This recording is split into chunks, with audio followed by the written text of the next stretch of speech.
Peut-être que certains d'entre vous veulent poser des questions et nous verrons ce qui se traduira. Il est très facile de poser de mauvaises questions, mais poser la bonne question est l'une des choses les plus difficiles. Cela nécessite un esprit perspicace. La question devrait refléter un vrai problème que vous avez, quelque chose qui se bat. Si vous posez la bonne question, nous pouvons alors rechercher la bonne réponse ensemble. Mais il n'y a aucune solution à un problème humain. Les problèmes mécaniques ont une solution. Lorsqu'une voiture dérange, un moteur échoue, il existe une solution mécanique à un tel problème, tandis que la plupart de nos problèmes sont insoluables. Cependant, malheureusement, lorsque nous avons un problème, nous voulons presque toujours une solution. Je veux dire, nous voulons échapper au problème et nous posons donc une question. Si vous voulez simplement échapper à votre problème, quoi qu'il en soit, ne posez aucune question. Mais si vous voulez vraiment comprendre un problème psychologique humain, dans ce cas, nous pouvons étudier ensemble leurs subtilités et leurs variations, leurs nuances et leur complexité. Dans l'exploration du problème, commencerons à comprendre le problème. Et c'est le seul moyen de le résoudre. Je crains que vous ayez rendu difficile de poser une question. Ce n'était pas mon intention. Mais afin d'explorer réellement un problème humain, nous devons nous rencontrer simultanément au même niveau. C'est après tout ce que l'on peut appeler l'amour. Certes, il n'y a de l'amour que lorsque vous vous trouvez les uns avec les autres à la même époque au même niveau. C'est à ce moment que vous rencontrez une personne totalement et complètement. Pour explorer nos problèmes humains, nous devons nous retrouver psychologiquement de cette manière. Si vous vous attendez à une solution de ma part, et dans mon sentiment, il n'y a pas de solution. S'il n'y a pas de compréhension du problème, nous ne nous rencontrerons pas. Et vous partirez ici en disant que cet homme est simple, ne sait pas comment répondre à une question directe, et vite. Par conséquent, il me semble que les pertinent tout au long de ces conférences, c'est regarder le problème ensemble. Mais cela ne signifie pas être d'accord ou en désaccord. Convenir ou être en désaccord est purement une attitude de lycée. Ce n'est pas une réunion politique. Nous essayons de voir des choses en nous-mêmes telles qu'elles sont. Et cela nécessite l'observation et le non-accumulation, ou le désaccord. Question. Comment l'exploitation mentale d'un problème peut-elle produire une compréhension non basée sur le fonctionnement intellectuel? Réponse. Voyons ce que nous entendons par exploitation et ce que nous entendons par compréhension. L'exploitation mentale produira-t-elle une compréhension? Veuillez ne pas être d'accord ou en désaccord. Nous examinons la question. L'échange d'idées, d'opinions et de formules, cela peut-il apporter une compréhension? Qu'entend-on par compréhension? Comment existe-t-il l'état de compréhension? Avec un examen rapide, nous pouvons donc nous retrouver. Dans l'état de compréhension, il n'y a sûrement aucune barrière entre le fait et vous-même. Lorsque vous comprenez une chose, toute votre attention est appliquée à cette chose.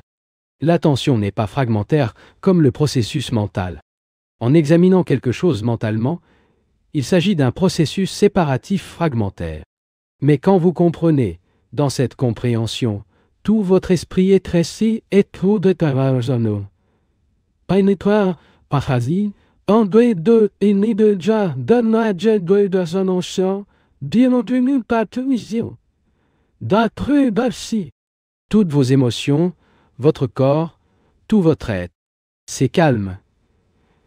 Et dans cette immobilité, tu dis « Oh, je comprends ». La compréhension, bien sûr, ne peut pas résulter d'une fragmentation. Et, presque tous, pensons de manière fragmentaire. Toutes nos relations dans la vie sont fragmentaires. Avec une partie de nous-mêmes, nous sommes des politiciens, avec une autre partie, nous sommes religieux, avec une troisième partie, nous sommes des hommes d'affaires, etc. Psychologiquement, nous sommes tous fractionnels. Et avec ces fragments de nous-mêmes, nous regardons la vie. Nous disons donc, intellectuellement, je comprends, mais je ne peux pas agir. Ainsi, l'examen mental ou l'exploitation est fragmentaire et superficiel et ne produit pas de compréhension. Intellectuellement, nous convenons, par exemple, que le manque de maturité est le monde divisé en nationalités et groupes religieux antagonistes. Mais au fond, nous continuons d'être anglais, allemands, hindous, chrétiens, etc. Notre problème est d'établir un contact émotionnel direct avec le fait. Et cela nécessite que nous le considérions négativement, c'est-à-dire sans l'obsession d'aucune opinion. Il y a une énorme différence car entre l'examen mental d'un fait et la compréhension de ce fait, l'examiner mentalement ne mène nulle part. Mais la compréhension, née de son examen négatif, sans opinion ni interprétation, cette compréhension nous donne une grande énergie à affronter. Dans les conférences suivantes, j'entrerai plus en détail ce sujet, car, probablement, la plupart d'entre nous manquent de cette énergie. Nous avons d'abondance d'énergie physique, au moins, j'espère. Mais, pour faire face à un fait psychologique, on nécessite une énergie extraordinaire, d'une qualité différente. Et il n'y a pas une telle énergie, compte tenu du fait, par l'habitude, habitude d'association, habitude verbale, habitude de penser. De cette façon, le fait demeure, et l'intellect est séparé du fait. Cela provoque naturellement la contradiction, les conflits, et par conséquent, la dissipation de l'énergie. Ce que vous étiez hier, vos aspirations, votre existence, votre jalousie, vos vanités, c'est le passé. Il est temps au sens psychologique. Et sans passé, sans ce psychologique hier, y a-t-il un demain psychologique? Si je nie chaque jour, le passé meurt pour eux, en les séparant comme par une opération chirurgicale. Peut-il y avoir un demain alors? Et peut-il y avoir de l'expérience pour l'homme qui vit pleinement? Certes, il ne peut pas y avoir complètement lorsqu'il coupe le passé et anticipe l'avenir.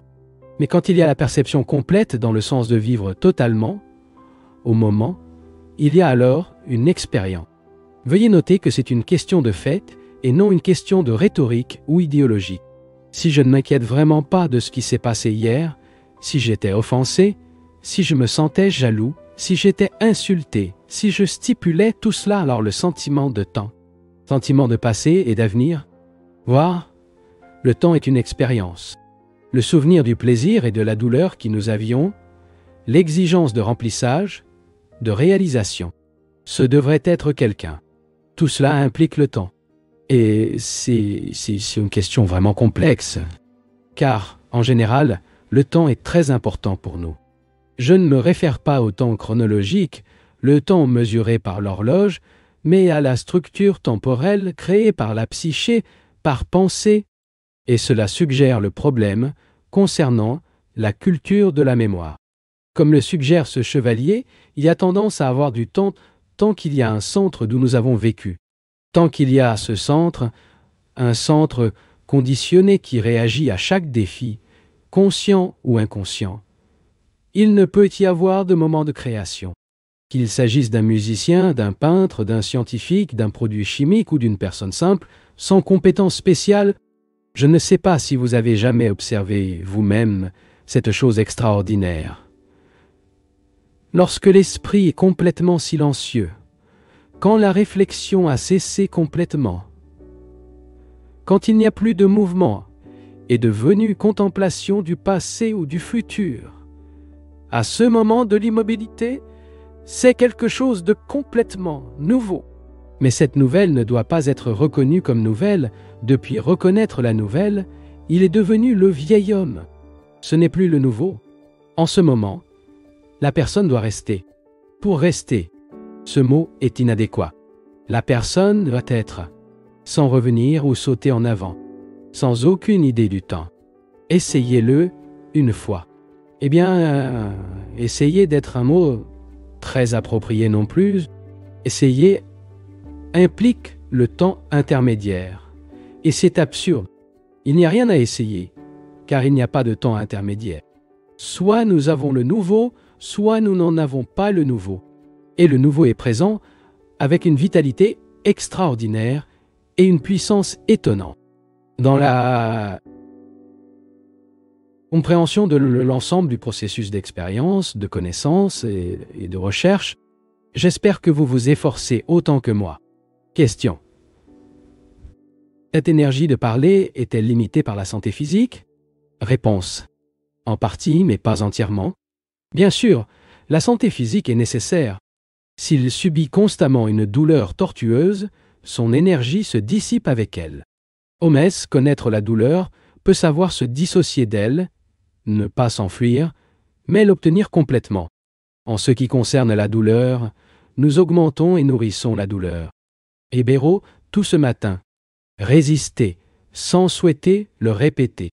Ainsi, le Ribeiro, avec son murmure et sa beauté, et son propre discours, fait partie de cette perception avec laquelle nous avons affaire. Question. Que diriez-vous de nos responsabilités et erreurs d'hier? Réponse.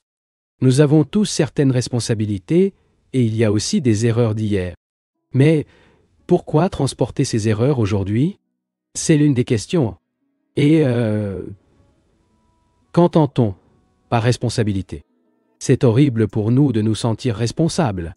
S'il vous plaît, ne me comprenez pas mal. Je ne dis pas que cela doit devenir irresponsable. Je n'ai pas affaire à l'irresponsabilité. Faire cela serait une chose confortable, un moyen d'échapper au problème. Vous sentez-vous responsable lorsque vous aimez quelqu'un? Question. Quand nous avons des enfants, nous nous en sentons responsables? Réponse. Premièrement, nous cherchons à comprendre ce que l'on entend par responsabilité. Ne dis pas immédiatement « Ne devrais-je pas me sentir responsable avec mes enfants ?» C'est un moyen très futile d'examiner une chose. En plus des enfants, nous avons des maris, des épouses, des grands-parents, de la marine, des maisons, des biens, des emplois. Et tout cela nous fait nous sentir responsables. Mais que comprenons-nous pour le mot « responsabilité » ? L'armée dit que je suis responsable du maintien de la paix. Comme c'est absurde. La police a déclaré qu'elle est responsable de maintenir une bonne conduite sociale. Il s'agit donc d'examiner le sens profond de ce mot. Quand j'aime quelqu'un, est-ce que je me sens responsable? Et qu'est-ce que je comprends par amour? L'amour est-il une question d'attachement? Vous voyez, c'est comme ça. Quand je suis attaché à quelqu'un, je me sens responsable de cette personne. Et mon pièce jointe, j'appelle l'amour. Veuillez ne pas être d'accord ou en désaccord. C'est un problème difficile.